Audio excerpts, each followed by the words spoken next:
Hi everyone, welcome to An Hour with LawSikho. This is Ramanuj Mukherjee from iPleaders and LawSikho.com. I have with me Sachin Malhan. Uh, he's for the founder and CEO of Humlabs, which is a new. He's one of the many things that he has started, and the latest thing that he's working on, and working on a very exciting Agami prize right now.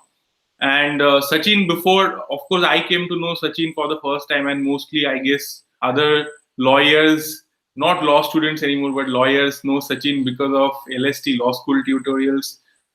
Many of us went to law school tutorials for our uh, get the national law school entrance tests, and of course, it was a very successful organization. After that, Sachin has worked on many other things, some very successful, and other ones you may not have heard of. So he was also one of the founders, I believe, of Rainmaker and Inclusive Planet. And he was also at Ashoka Changemakers for many years in Washington, D.C. And now he's back in India to make a difference in the entrepreneurship scenario here for the legal industry. Hi, Sachin. Welcome to An Hour with LawSikho. Hi, Ramanuj. It's so special to be here and to continue this relationship that we have, which began way back in some room in Calcutta. So I'm really happy to be here, and thank you for thinking of having me. Right. So it is also a very special occasion for me because I don't think I would have joined law at all unless I attended your session. St. Xavier's College, I remember, and there's only one career counseling session that I have ever attended. That was yours, and you talked about National Law School Bangalore and your college experiences, and you were that time promoting LST. And but what I saw at that time was that law can be a very promising career. Like it sounded that something that I really want to do. And I was preparing for West Bengal joint entrance exam, which is what people do. Like you study science in class 12, and then you study engineering eventually. And I did not do that, and everyone was shocked. And I, for the next couple of years, I went through real bad time as That's wonderful. everybody to understand. But that it was a very impactful session that you had that day, and I clearly saw what I want to do when I attended that session. So one is that I want to thank you for that. And I don't think I've ever thanked you personally for that, because after that, joining law has been a very rewarding and wonderful experience. And later on also I felt that when I happened to work on legal education eventually and started a company around it, I think a lot of standards that we saw at LST was there at the back of the mind when we were trying to create study material. The fact that it should be very simple, very easy to understand, very accessible, all these ideas somehow I think you brought into the legal industry and education altogether. So tell us, what have you been doing? Like we knew about what you did at LST, but since then, what have you been really doing? Ramanuj, I think that there are two things. In fact, now that when you talk about LST, I feel at some level there is a similarity to what I'm doing now, and I'll explain why I say that. Because when I was in my early years of LST and trying to go from city to city, school to school, talking about law as a career, It was an evangelism, right? You yes, were it was an evangelism, and a lot of feedback was there. A lot of feedback from people saying that no, law is a terrible career option. What are you saying? Obviously, it sounds crazy, but there was all that hang up about law, and we had to overcome a lot of baggage around that, a lot of baggage, and it sounds like, of course, we have these fond memories like you in the St. Xavier's classroom, but there were also so many times when parents would be, like resisting strongly. And so those, at least I would say from 2000 to 2004, 2001 to 2004 was the heyday, because at that time only Nalsar, National of course, NLS Bangalore, Nalsar, and NUJS had kind of become established themselves. And even Nalsar and NUJS, it was early days, still relatively early. So it was like evangelism, and it felt like something new. Something new is being done now. Of course, thousands more people give the exam, and it's a commonplace thing. But I'm telling you that I was right there in Hisar and in Ranchi and in Raipur and in Coimbatore, and that part is my most dear to me. The part of meeting this students and parents who would not consider law, but who were interested and curious and came, and then they started. And just like your story, there are many other such stories of people who I had the opportunity to meet at that time. The reason I'm mentioning that is because I feel in some way I'm seeing something similar happening. I'm seeing a shift over the next 5 to 7 years in our understanding of law and justice, in the way we look at legal transactions, signing contracts, accessing templates, documents, in dispute resolution, in access to legal information, in structure of legal education itself. I'm seeing that 5 to 7 years from now, we will see very significant changes, and we look back, Ramanuj, and we will be like, hey, there was a pivotal moment, Right. 2018 to 2023. So I feel that we are at the cutting edge. So when you ask me what am I doing, because I have been an entrepreneur in law and legal and education for so long, and I have this conviction that this is going to happen. And when you as well became an entrepreneur, I mean, it's still a fringe activity. People see the innovators and the entrepreneurs in around law, legal education as being exceptions, like fringes, on the edges, right? Hey, that's cool, Ramanuj. That's something you're doing is cool, but it's like on the edge. It's fringe. People doing some crazy things, Some crazy stuff, right? But like in many sectors around the world, entrepreneurship has moved to the center. In like technology or media or whatever, it's moved to the center. So I think that we are going to see that happen in our country, simply for, I would say, 3 reasons. One is that millennials, especially, both as professionals, as consumers, and if I may add, as citizens, they don't want the same things that were there earlier. They want different stuff, and they are willing to pay and consume differently, right? They're willing to say, you know what, I'll just do this on my phone. Or you know what, I don't want to go to court. You know what, I want this. I want to experience this thing differently. I want information right now. So millennials around the world are changing something. The second is technology and data. That is changing things in a huge way and will change things in a very big way. I don't know if you saw 2 days back the article where one of the top eye doctors in the UK said that in a random test, an artificial intelligence solution performed as well as the top 2 eye doctors in the UK. Yes, yeah, absolutely. I mean, it's mind-blowing to think that precedent-based stuff, like the law, which is template-based, precedent-based, where you can feed more information. So, you're going to see that's the second force. So the millennials is the first social force, technology and data is the second force. And the third is breakdown in typical professional boundaries. I am a lawyer. Really, I mean, today we think that lawyer, doctor, media. But I think you're seeing a flow. Technology, lawyer, media, business, civic, like it's breaking down. So as these things break down, you'll see new things come out because the old categories are breaking down. So I think that, and finally, in the law and justice system, there's so much pain, Raj. There's so much, wherever there's pain, works, yeah, whenever there's pain, entrepreneurship and innovation moves in, no?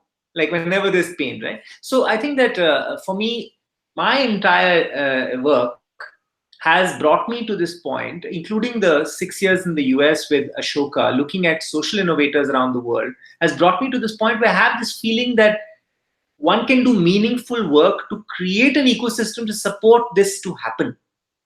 And that is long work. It's not going to happen over 1 year, but we can. But I think that it's something that I'm excited by, and I'm loving the fact that I plugging back into this community of innovators and entrepreneurs, including yourself, and that is giving me so much energy. So that's my motivation. So after LST, we can safely say that you are doing LST too. Now it is LET. Well, I have a philosophy. I don't know if I've ever shared this publicly, but I am happy to share, which is that I try not to, I try to reinvent myself. So when I left LST, I did not stay on and write one book, on career in law, or every year come out with some book, or go to the law schools and accept some talk or whatever. I just didn't. In many ways, I disappeared. I did new things, because I feel like unless and until you let go of that, you can't reinvent and do new things. Otherwise, you're stuck trying to live to a image or something that is built from the past. And it's very addictive to do that, Ramanuj. Very addictive, because you can forever stay in that space. The person who did this or that. So the reason I mentioned that is because one is, therefore I don't try to kind of relate back to LST, but I do. I am forever impacted by that work. So my experience with young people, especially 16, 17-year-olds, people like you, has forever changed me, because the energy of the young people, every time I encounter a cynical adult, I remember the LST student. That keeps me real. I still remember I used to ask these questions like, what tort will it be if I cause artificial rain? And you have been the only person who could actually listen to it and try to break it down and think of a legal answer, which made me believe that yes, like law is a logical thing. And I don't think anybody at that age, we could find anybody who could actually, think of answering that question. So, I mean, thank you for that. I think that was the biggest contribution you made. You actually, I remember looking at LST material when I was in first year of law school and thinking, why aren't all the textbooks like this here? One of the not to detour into that, but one little thing I'll mention. Credit must go to people like Bhavin, who was the academic head for a while, and because he was so particular about how content was written, how the quality of paper must be, so that on the other side of the paper, the mark of the pen does not. So we had a real passion to do it well. Of course, we're no longer directly involved. So, but at least between 2002 or 2001 to 2006, we were trying to bring that passion to that product. Right. So, from that perspective, I said this because I wanted to understand, there is a lot of people who are, I see a lot of people trying to be entrepreneurs in India at this point of time, and especially in laws. Like, there are a lot of people who come up and say that I want to do this, I want to do that. And the usual problem that we see is that people do not know what they are taking on, the challenges that they are bringing on to themselves. And also, there is this whole idea that you need technology to start something, right? So, yesterday I was talking to a friend of mine, by my batchmate from college, and he has been to the Oxford, and he has done an MBA there after, and he's trying to work on AI. And what I see is that lawyers trying to build companies everywhere. Indian lawyers are building companies in other countries also. Uh, However, there is this whole the problems that we face are not changing. Like, people are taking up issues somehow. I think problem identification is somewhere that the problems we faced, we are not solving them, and we are trying to solve problems which are, the media says that these are the important things. You need to build something in AI. You need to build some machine learning. And so, where do you see that? Like, I'm sure you talk to a lot more entrepreneurs every day now that you are doing Humlabs. Where do you see in, like, this legal tech entrepreneurship? Where is it? Is it in a very nascent stage? I'm quite sure it's not very mature at all. But where do you see it all stuck, or where it is standing right now? But I think it's important to recognize that innovation and entrepreneurship, because innovation is not equal to entrepreneurship. That's why I keep saying innovation and entrepreneurship. But innovation and entrepreneurship in legal and justice, legal industry law and justice, is not just about law and technology. In fact, there's a massive amount of innovation that needs to happen in a whole bunch of areas. Take, for example, you know, Pre-Solve 360 is a mediation venture, which is looking at how contracts can be created in such a way, or relationships can be built to prevent disputes from arising.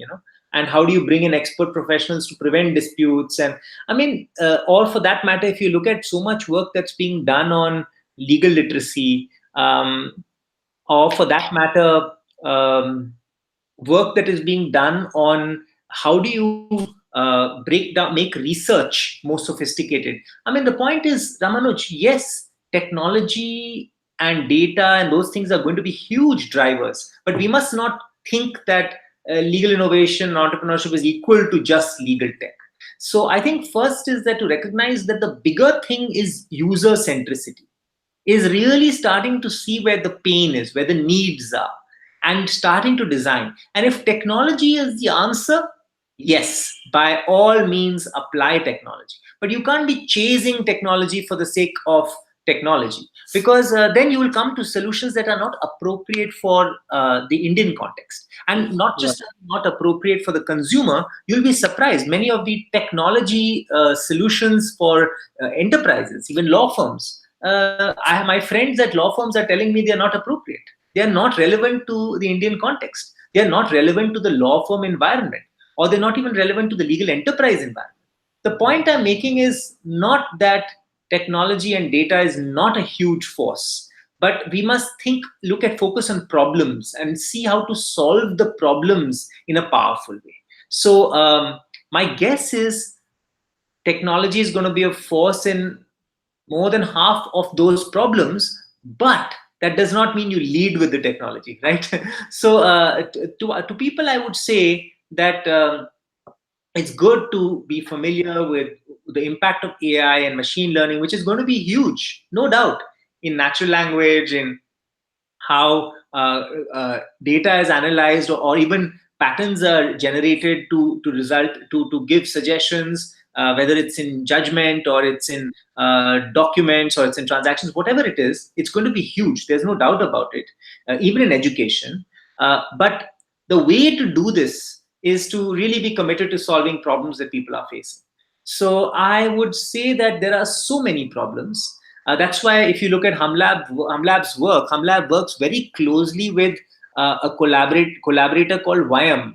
YM is an organization incubated out of Ashoka, the Social Innovation Network, their India office. YM is focusing on the justice part. The reason I mention that is because the innovation opportunity is it's not just on the market side, it's also the societal side and the crossover where market and society meet. So there's a very significant set of problems for which we need new ideas and ventures. Some of those ventures are going to be market facing, some of those ventures are going to be purely social, some are going to be bridge, and technology is going to play a significant role, but you have to focus on the needs. That's the way it has to be done. So that's my part one, the answer to your question. Yeah. I think that's a very important distinction, because somehow, we have started equating entrepreneurship and with some technological innovation, and many people cannot even start. Like, they are waiting to find a technology person, a technology co-founder. Without that, they're like, we can't start anything without that. Yeah, and I think that is a problem. Look, I will say that it is a problem. Where people finding technology talent, and there is that brilliant blog post by Ankur Singla, Saath Developer Maaf. People should read that. Ankur writes about trying to find a good developer to build a Kosha, and then of course help chat and all that. But it is true. It is hard to get to figure out software talent. But I would say, your point is still valid, which is you've got to trust yourself and start doing what you can, Right. Okay. So, one question I have is, if in India today we are seeing a lot of entrepreneurship happening in a lot of different sectors. In legal sectors, it is comparatively very less.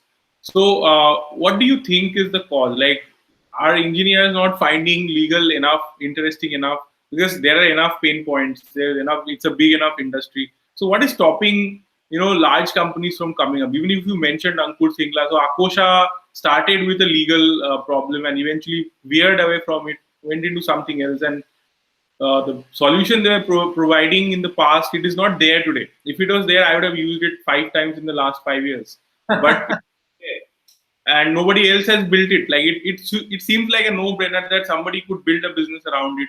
Then somebody else will, if it is not there, the vacuum will be filled by something else. But it is not there. Nobody built another Akosha, taking opportunity of the fact that okay, Akosha went away and there's nobody providing that, serving that need. See, So what? Ankur took a call that what he was doing at Akosha was not impactful enough. He could have greater impact with another direction, right? So Yeah, that's so that doesn't mean that the business doesn't exist. It was a big. exactly. So the point I think that you are making, you're asking the question, but I think there's a point that you're making, Ramanoj. The point is that there is massive opportunity. If you look at the opportunity, if you look Opportunity at, is there. I mean, I'll explain to you which are the there's areas. opportunity. I'm just asking that why is nobody taking it? Well, let me just lay it out. So each of these areas, they get, they start. The problem is that I think uh, people, non-lawyers, have not looked at law and justice and legal industry as they have not comprehended it. It is dense, it is opaque, it is looks just like, whoa, this is a mess. Okay. So one is that the culture, the language, everything has been sending the signal, don't touch this a little bit. Don't touch this. This is complicated. Only the lawyer can do it. Okay. So for the longest time, that has been happening, which I think is a misleading signal, because it's not like that. Some of the problems are straightforward problems. There's nothing too complicated. If in your team you have one decent lawyer, that's fine. You can do it. So one is that is going to go away. Just the way in fintech and health tech and people have started coming in from other areas. They've started realizing, okay, it's finance, but it's not like so complicated. So let's just do it. So the second is lawyers. So I spoke about one barrier from the outside in, Ramanuj. Inside out, lawyers have always seen themselves as, if I went to law school and I have a law degree, I should practice law. They've not seen themselves as innovating and providing new models or systems related to law and justice. That's the point. Law, being a legal innovator, entrepreneur is meant, being a legal innovator is meant how cleverly you interpret section 32 to whatever, what I'm saying. It is not meant how you change the way the practice is done, or how a service is delivered, or how a consumer accesses something. It is not look. So that is a new category being created, new mindset being created. The people who are watching LawSikho, maybe they will recognize that these are potential jobs going forward. So it's not just I want to practice in this area, that area, blah blah blah. It's also I want to change this, I want to offer that, I want to address that need. It's a new language. So the short answer to your question is it's a combination of factors, Ramanuj. Or I come back to the point. Hence the big opportunities. Maybe the opportunities are not all. I will build 1,000 crore business. I will cater to 100 million people. Maybe I'll cater to 5 million people, or 1 million people, or 10,000 people. A good industry, a good sector is when there is enough variety. Small organizations, medium organizations, large organizations. Everyone can be sustainable. Everyone doesn't have to look like a unicorn. Right, of course. I don't think that so there is this whole thing about people who. So you are saying it's primarily cultural barrier that is preventing lawyers from being entrepreneurs, or even entrepreneurs from other areas to coming in. So I mean, what? How do you think this is going to change? Like you want to evangelize this and change this.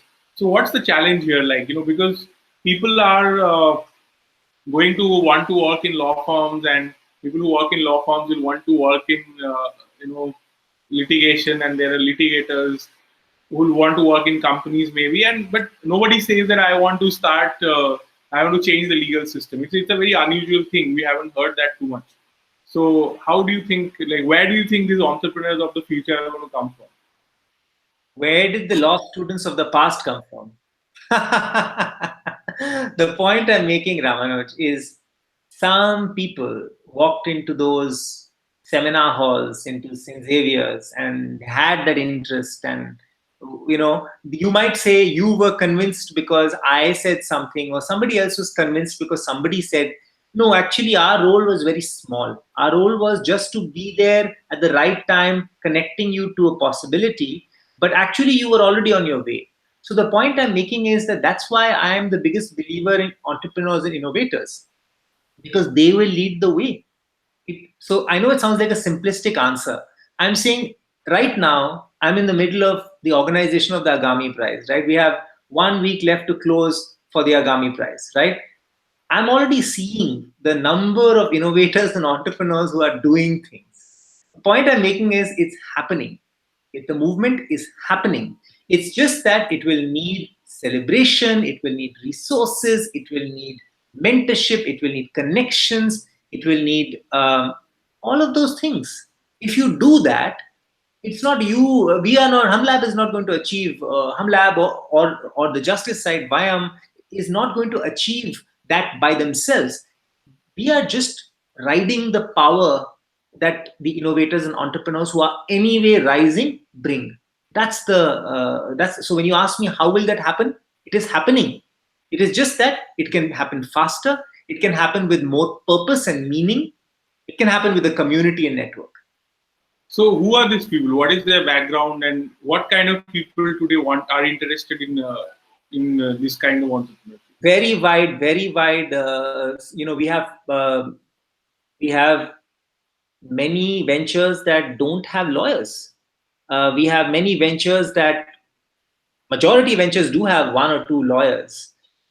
We have technologists, we have media people. So basically, when I say we have, I'm talking about these entrepreneurs and innovators that we're seeing. So we are seeing it happen. People have caught on to the opportunities. People like this year or last year at Y Combinator, which is of course one of the world's most famous accelerators, there was a law tech, one law firm chap and one Google chap. They came together and they were the first law tech. Similarly, Vakil Search became one of the first organizations to be VC funded, by Kalari Capital.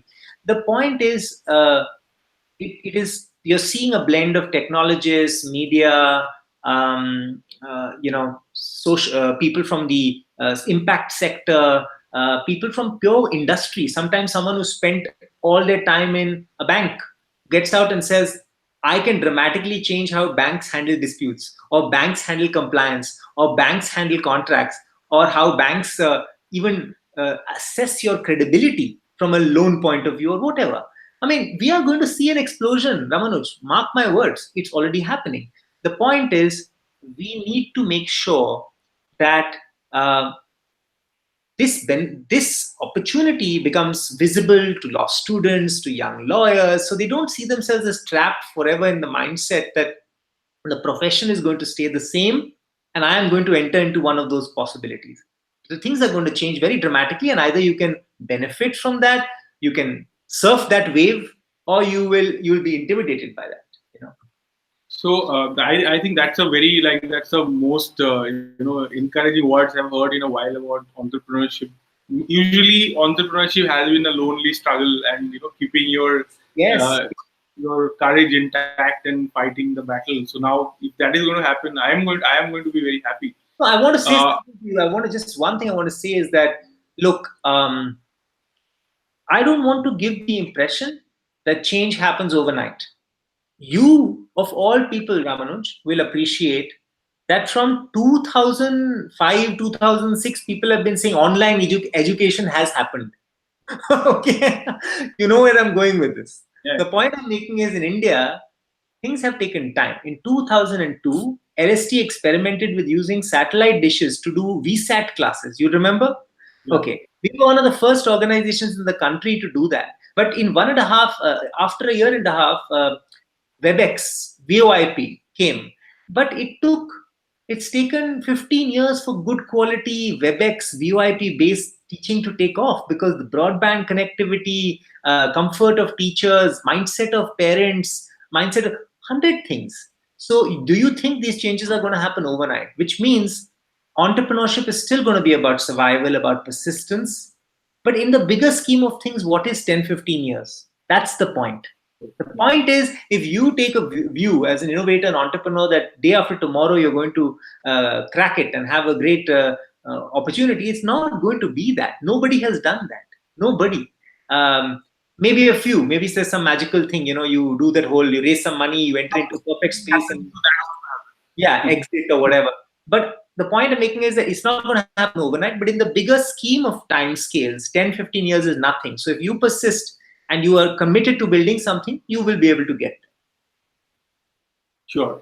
So tell us a bit about the Agami Prize, and what are you planning to do? How are you planning to encourage the young lawyers and others engineers into legal technology, and what's the plan and what's the Agami Prize do? So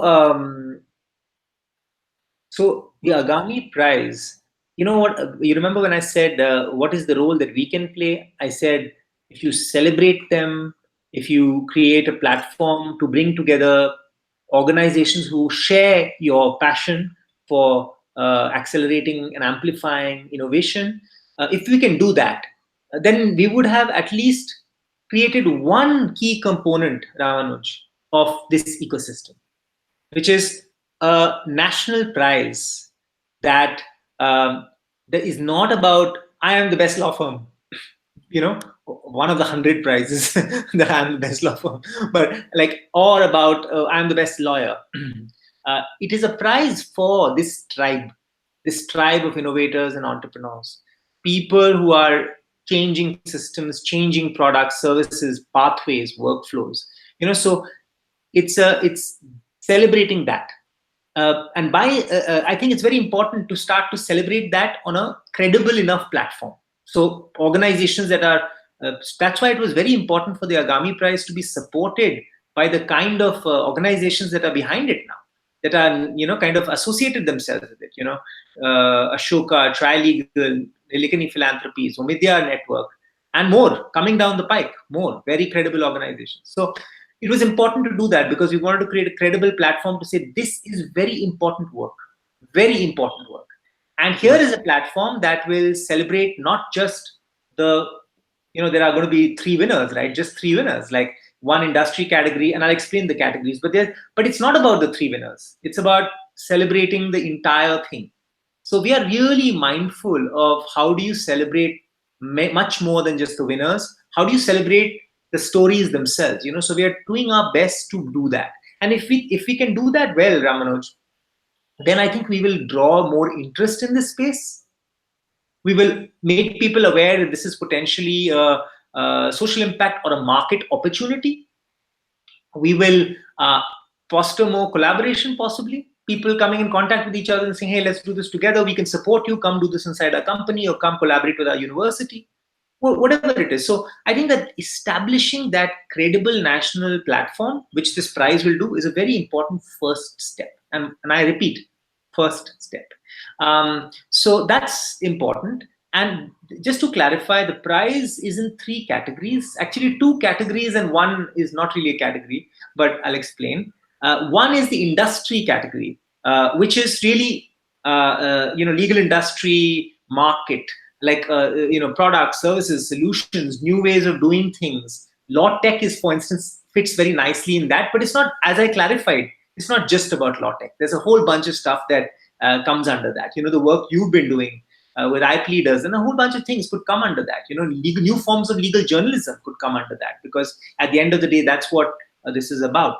Then the second category is the citizenship category, which is solutions that are empowering citizens, that are transforming how citizens engage with law and justice, that are demystifying systems of justice, that are helping resolve complex issues, that are providing data to people where they need it. I can get into specifics, but really looking at it from the citizen empowerment point of view. And there's an overlap there, little bit, but that's a good overlap. That's fine. And then we've kept a third prize, which is for any venture in either of these two areas, Ramanuj, in either industry or citizenship, but which is in its idea stage. Because for the category winners, we are going to look at people who are post proof of concept, people who are just pre-growth but post proof of concept.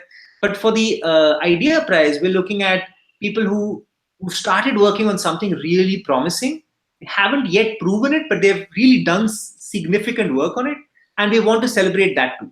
So that's why 3 prizes.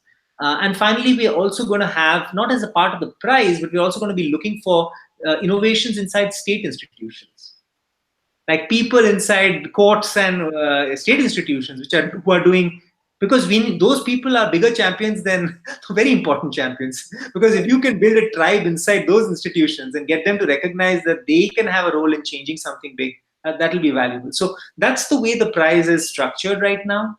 And this year, of course, there's a certain amount of money attached to it. It's 10 lakhs each category, but our hope is to increase that over a period of time and increase the status of that as well.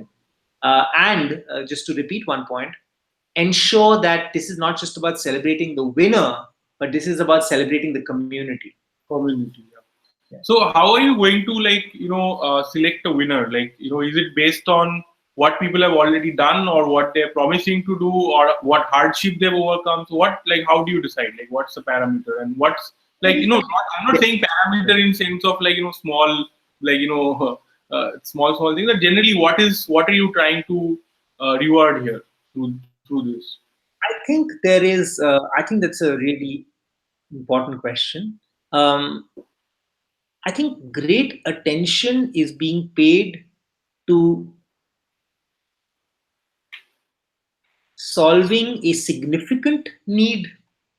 Right. So one thing is that what is the biggest problem that somebody's solving? You could be solving it, and from a market industry point of view, or from a citizen, like a social citizen justice point of view, but you are solving a significant need. The Right. second is you're solving it innovatively. Like there is something new, in not just good and scalable, but new in how we are approaching it. Right? I think that's the second thing. Third is we also want to see a certain level of commitment. Like the project is full, like people are really spending full time wanting. It's not just sometimes the idea prize allows for the possibility that you're not yet full time on the project. That's fine. But for these 2 primary categories, we really want to see a dedicated group that is committed to it. So I think these are some things that we are looking at. Significance, that should not be trivial. Should have a significant innovative step in it that is being done.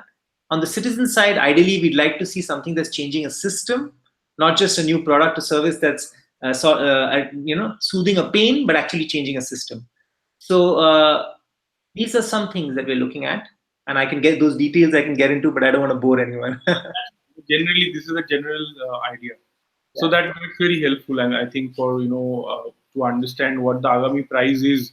So you are focusing on one hand on what, bigger the problem, the better. That somebody solving a bigger problem, you prefer that over others, and also you are looking for somebody who is bringing something new, some innovative solution, and not just sometimes the biggest successful things in India at least are like most boring businesses. They don't have anything, some special sauce. And I have respect for that too, because even doing anything, even if it's been done before, but you're executing better, is still amazing. So no discredit there, but we are trying to make Agami stand for the future, So in fact, right. Agami means that, because there are 3 types of karma. There's and the third karma. I don't want to get into story here, but the third karma, which is the karma that we create today, which impacts our future, is called Agami. What we do today, which shapes our future. So that's why we are very careful as to finding the ideas that are defining the future. So yeah, so something that is going to impact the future in a big way is something that you're on the lookout for. Understood. So from here, like, what is Humlabs? Like, obviously, it is much larger than just the Agami price. So what does Humlabs currently do? What is it, and what is it up to apart from the price? So Humlab, so definitely our attention and focus right now is on Agami, the Agami Prize, because that is our first initiative, and we are co-creating and co-organizing that with Viam and with the support of in partnership with so many different organizations. But we are really spending our efforts on that, you know. But as I said, that is the first step. If we want to build a successful ecosystem, there are other things that we are looking to work on. You know, we're trying to see how can you better connect all of these innovators and entrepreneurs that we are discovering to market or to other organizations that can help them learn and grow.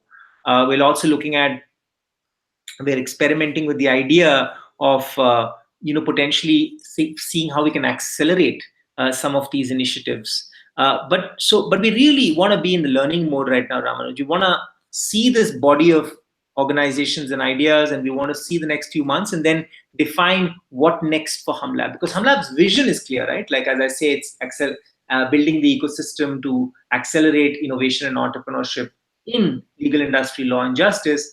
And Agami is our first real initiative. So focused on that, make that an institution, learn from that, then look at what else needs to be done to support innovators and entrepreneurs. Including, one of my dreams is working back into the law schools. Like, how can we make innovation and entrepreneurship, design thinking, core skills inside law schools? You know.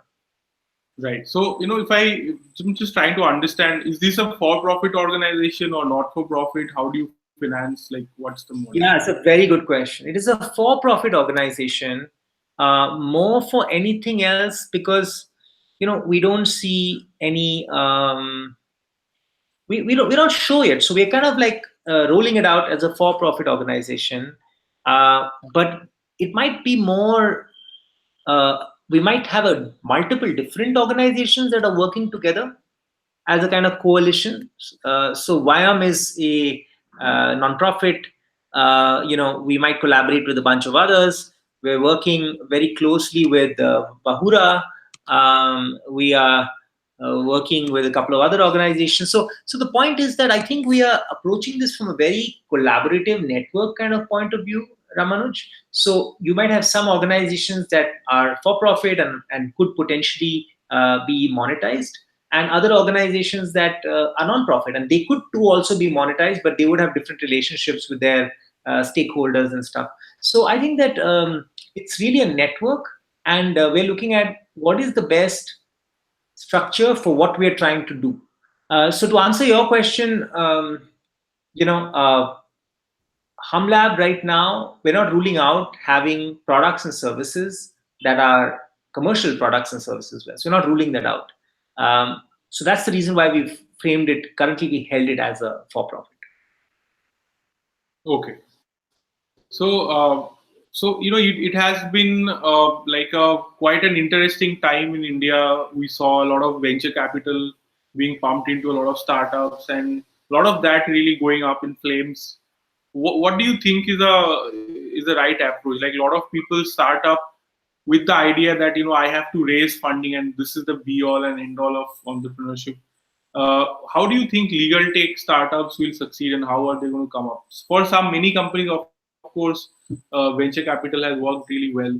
So if people are going to build for-profit legal startups in India, where do you see the how are they going to fund it? Is it always going to be through internal cash flows? People have to sell first and then make money and then grow, or are they going to raise money? Where do you see the opportunity?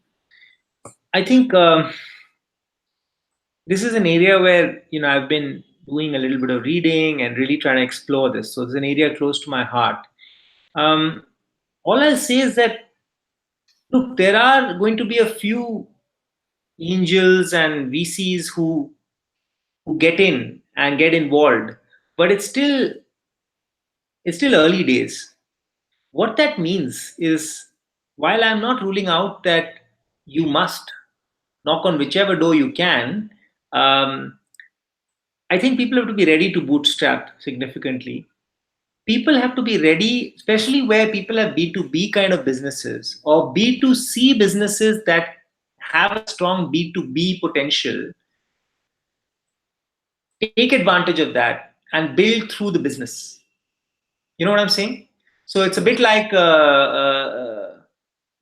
telling I pleaders at some point in time, or whichever legal education organization, that your bigger vision may be B2C, but maybe for a period of time, do the B2B. The challenge is going to be, of course, not derailing your vision, which is always a challenge, but the B2B can be a mechanism of funding you to get to your B2C vision. And just to demystify for people who are not entrepreneurs, by B2B, we just mean you're servicing other businesses, your products or services are for other organizations, while B2C is your products or services are for the general populace. So I think you get my point, right, Ramanuj, which is that you can, other than bootstrapping and that dream angel VC scenario, you can use, potentially use enterprise consumers willing to experiment or work with you at an early stage as your funding to kind of develop what you need to do. So it has to be a combination of these things. At Humlab, we think we can do something here, maybe some kind of patient capital for some of these organizations. But to be honest, I don't want to speak about it because it's very early days of that thinking. But we do feel that if there was some semi-philanthropic, almost like where people will recognize that you need some early support without clarity as to what the commercials are, I think that this sector needs a little bit of that as well.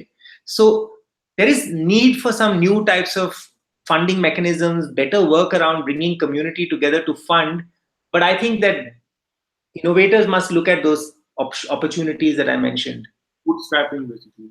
Yeah. And from my experience, I'll say B2C is not so hard. In fact, we found doing B2B very hard. Like we did some B2B and kind of backed out of it. We had to work with some very big companies like Samsung, Microsoft, but then we just found B2C much better and shifted eventually. Wow. Just Wow. No, you had built it to a certain point.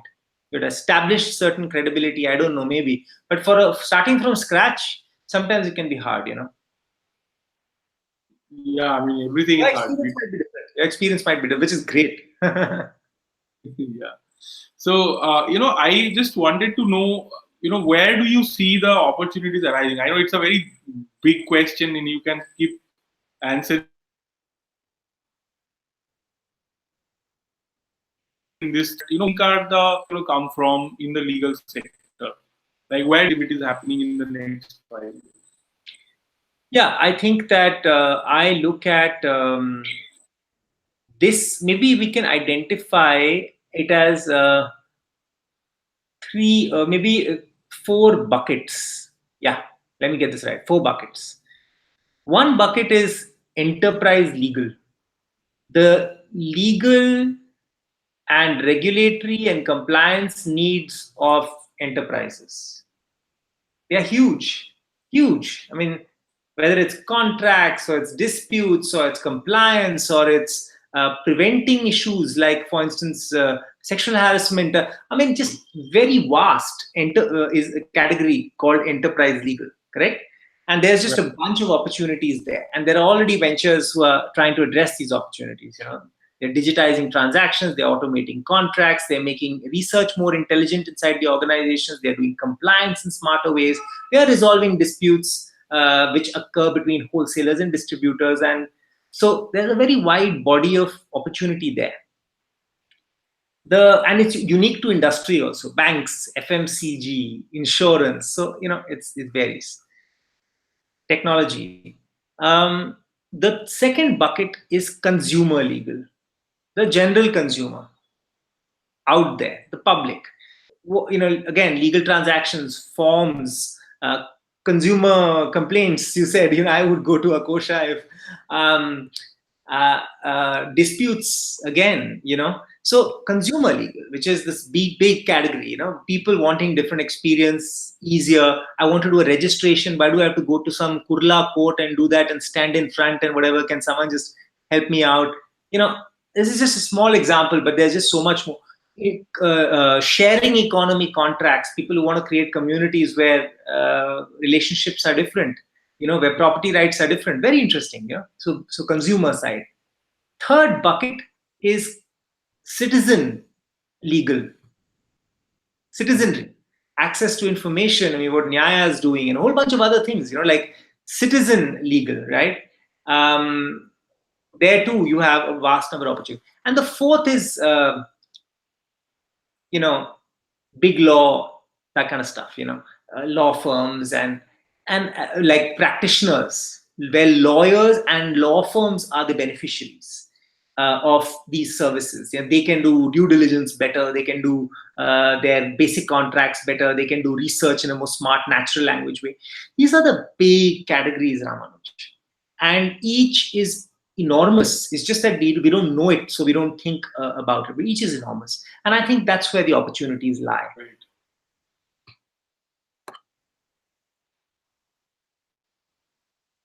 I would like to add one is infrastructure. So the reason, I say that I compare it with telecom industry, and in the 90s, the telecom industry had a huge boom. So what happened is that you only had BSNL, which used to provide telecom infrastructure, and from there, there were private investing telecom infrastructure, and that was the turning point.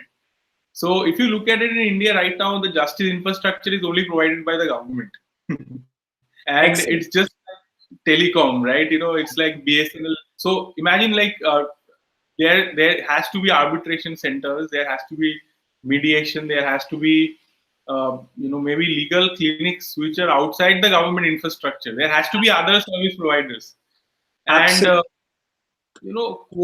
perhaps courts cannot be outsourced to private parties, but at least there can be the entire court system can become more professional, more technology driven, and there is no technology. It's very funny. I keep telling everybody that how do judges keep learning? Like they have this, the government creates this judicial academies in every state, and they spend a lot of money. But every time there has to be a training, it means that the judge has to be taken out of his district court and brought to the the judicial center, which is in the capital of the city. So either the judge is learning and then he has to leave his immediate, doing his work for 7 days and to attend a boot camp or something like that. It's crazy. Absolutely crazy. So in the entire government sector, I believe that the justice system has to run on a different infrastructure, and people are going to create that infrastructure. And I think that you very well said. I think that my saying citizen legal doesn't fully address that whole justice reimagining. That is the area where VIAM is really focused, and we're working very closely with them. But absolutely, huge opportunity to reimagine that infrastructure and to potentially augment that infrastructure with pieces that are private or new public pieces that can be designed in a different way. Yeah. So that's very few minutes left. I will quickly check if we have got any questions from anybody.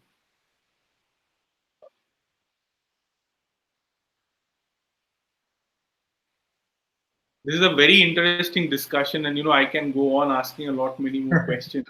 Yeah, it's fun. It's a lot of fun. If anybody else has any other question. So so Siddharth Singh is asking, can you speak more about users and how to find them? The question boils down to is like how to get revenue if you're an entrepreneur. Okay. So yeah, I think so. Yeah, our users, wow. One thing I'll say is that if I could answer that question, then yeah. But one thing I'll say is that you have to be in India. You have to be willing to get your hands dirty, And Not only that is everywhere in the world, no matter yeah, where you you. have to be willing to get your hands dirty. You have to go to where people are. You have to change what you're doing depending upon where the real needs are, and you have to be patient. So I think that to your question, where the users are, maybe if you're not able to find users for what you're building, maybe you're not building what users want.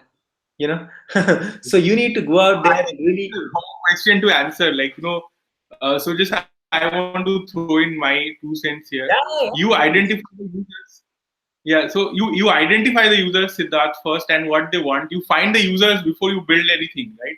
Don't build anything before you have the users, and find the users, and then find out from them what they want, and build only that and nothing else, right? So a lot of times the problem starts that you get this idea that I think there should be this kind of, let's say for example, I say the air conditioner, there should be a handheld air conditioner. Okay, in India it is very hot, and wherever I go, it like I need an air conditioner, so there should be a handheld air conditioner. I'll make this and I'll sell this.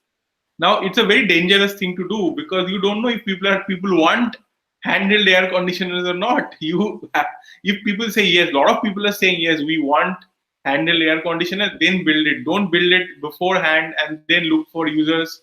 It's going to be a disaster. You might find it by Even chance. if people are saying that they want handheld air conditioners, you've got to be very suspicious. I mean, I would Yeah, recommend if you read Lean Startup, which is really an amazing book. Eric Rye's book, Lean Startup, which talks about the process of designing a successful startup. There's a lot of wisdom there. So get hold of that book, Siddharth. right. I want to share another story. I was just talking to my friend yesterday, and he said, so I said, what are you doing this day? So he works with a university, does research on big data, area of big data. So I said, what are you doing today? He said, I'm definitely going to launch a startup in the next couple of months. I said, fantastic. So what is it about? He's like, it's going to be in the area of data extraction. So I said, okay, data extraction is great, but what are you going to do? Like, what's the purpose? He said, I'm not sure because I haven't found out what to do. And I said, what's the biggest problem? And it turned out that he's finding data engineers, people who build AI, but the problem is that he's not able to hire them, afford them, and make a team. And I said that okay, I understand, and I shared with him my story. That it is initially finding co-founders, later on it will be about finding employees. Then when you have a product, it will be about finding users. You have to get people on board, and sometimes we think we are like Steve Jobs. We have this special power. We are going to draw people in. You probably can see that Sachin is a pretty charismatic guy, and what he says is that we are already on the way to law school. He just happened to like redirect us. Look, there is the door, and so you basically ride the horse in the direction that it is going. You conjure a horse, or bring a horse from the jungle and train it to all of that is too much. You must find something that is anyway happening, and you help it in that direction. I think that's the thing to start with. So one thing I suggested to my friend is that, okay, what can you do? Like, if you don't have any other co-founder, is there something you can start right now? And we came to the conclusion that he can start cataloging AI technology, because that's what he does anyway. He researches in that area. He knows who are building interesting technologies, interesting companies in AI. He can start profiling them, writing about the technology, what are the challenges those technologies are facing, and build a blog around it. And what even he can start a mixer, where government people and company Fortune 500 managers and the AI researchers meet and just talk informally, right? The funny thing is that when you build some asset like this, it becomes easier for you to find co-founders. You even know what to sell, and a technology co-founder who's very sought after will be very happy to work with you. Rather, people will pay a premium to work with you because you already have built the demand side. The supply will come later, right? So you at least build up the demand, aggregate the demand. There are a lot of things you can do before you build a product. Absolutely. I could not put it better. Put yourself at the crossroads where the traffic is. People will find you, you know. Yeah. So okay, it's past 9, Sachin. So we can continue for a few more minutes, but we'll definitely come back another day and discuss something specific. Maybe you can take over one of the areas and discuss more about what is to be Go done. deep into one of those areas. Sounds good. Yeah, but before we wrap up today, do you have any parting message for all those who watched? There are about 10, 12 people out, and there are other people who have come and left in between, and many people would be watching in the future, I'm sure. People who are really interested. I'm going to ask my co-founder to watch this because you shared so many great insights today. So Thank you. yeah, so any message before we wrap up? I would say that the next see, the thing is that to all young lawyers, law students, next 5, 10 years are going to be a time of huge change, and you can thrive in that change if you embrace it and you want to learn new things and you're open and you see yourself not fixed as I'm a lawyer, this is what I do, but if you're willing to see yourself more broadly, um, then I think it's going to be a time of tremendous opportunity, but you need to switch that mindset. You need to have that openness, that curiosity, that ability to work hard and learn new things. So I would strongly advocate that you consider that you think like that, and good things will happen. But I think it's a tremendous time of change. So let's be alert, as we go through it. Great. And my parting words would be this. I have Sachin. I have I didn't know you much before. Even now, I haven't interacted much with you. A few interactions, but what I always strikes me is that, and this is like a big message for anybody who wants to do entrepreneurship, is that a lot of times we make entrepreneurship about ourselves. It's like it's a vehicle to satisfy your ego to do an entrepreneurship where I am starting something, I am doing something, I am driving something, I'm making something happen. It's all a lot about you, right? And people appreciate you for what you're doing, the changes you're doing. But I have always seen that you always put the work at the front and it is not about you. And I think that is why you're a successful entrepreneur. I mean, this is what I take from even today's discussion, that it was never about you, it was always about, the work, the opportunities, what is there for everybody else. And I think that is the essence of an entrepreneur. Somebody, not an entrepreneur, actually a leader, somebody who leads an entrepreneurship, a venture, and innovation to success has to be like that. You cannot be focused on yourself. You have to be focused on other people's success, other people's, pain. That is the key thing about entrepreneurship. And lawyers are sometimes, I think law is a profession which caters to a lot of self love and self aggrandization. If you are a great lawyer at the bar and all of that, your oratory, your skills, everything is like about you. You are a great lawyer. It's not so much, even in law firms, it's not about a team. Usually it's, oh, this partner is a rainmaker and he is bringing this. Yeah, so I mean, I think lawyers, it will not be wrong for me to say that lawyers as a profession, law as a profession, and is a little, self-aggrandizing and very egoistic, if I can say so. And entrepreneurship perhaps doesn't work that way. So I think that's something there to for all of us to learn from you, Sachin. And thank you so much for joining us today. And we hope to have you back again soon. All right, great. Thank you, everybody. And in the next couple of days, we have very interesting sessions. Tomorrow, we are going to talk about career opportunities around art and fashion law. Many people I know would be interested in this. And also, we have day after tomorrow, we have somebody who's working in space law telling us about career opportunities in space law. And we keep having such very interesting conversations almost every day, except for Sundays. So definitely subscribe to the LawSikho channel. We have more than 3,000 subscribers, and join them. And we hope to keep bringing you interesting videos, interesting sessions. Do tell us what you want to hear. What should we? You can just write in the comments. What kind of sessions you want us to organize in the future. Any particular speakers you want us to invite, we'll be very happy to do so. Thank you so much. Definitely subscribe so that we can keep in touch. And goodbye and good night. Good night.